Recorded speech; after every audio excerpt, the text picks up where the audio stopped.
Gusto niyo matuto ng ganito mga idol kung paano maglagay ng mga picture ng ganito na may background na iba yung background, may iba't ibang background. Yan, ganyan yan ginawa ko. Tara, sundan niyo ako mga idol. Let's go! Una idol, mag-add to ta sa ano no, sa Messenger. Yan, Messenger kita ito yung idol yung bilog. Yung bilog, yan, pinutin yung bilog. Tapos idol, maglagay tayo ng picture dito sa plus. Dito tayo ng plus idol, photo. Tapos maghanap tayo ng photo. Gaya nito ginawa ko na ito, yun oh. Oh, tapos yan mga idol, maglagay kayo dyan ng English. Ayaw yan ng Tagalog, di siya kayo sabot idol. No. English.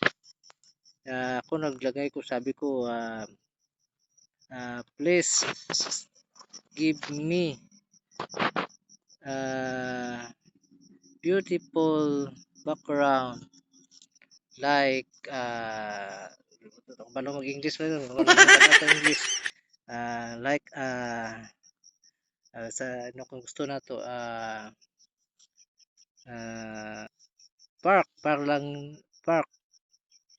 park yan.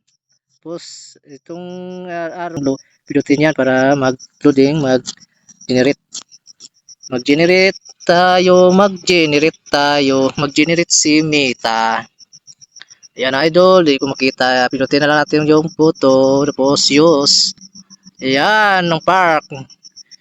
Ibang park natin lang natin makita. Tapos idol, yung arrow na may yung arrow pababa, yan. Pinutin niya para ma-save sa image mo. Tapos idol, labas na tayo.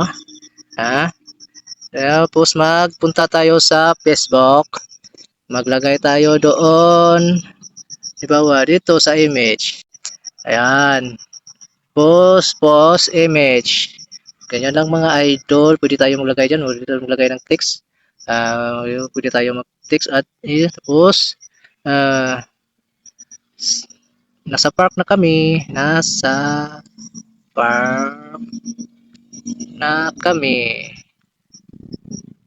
Sa park na kami. Ayan.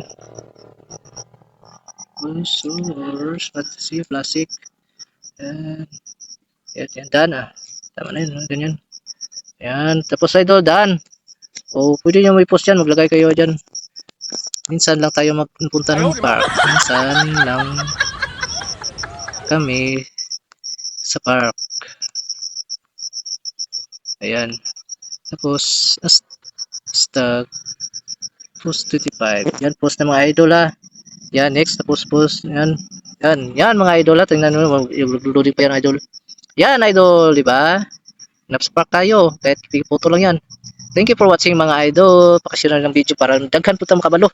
Thank you for follow me naman. Para follow naman kami. Follow din na kayo. Follow me.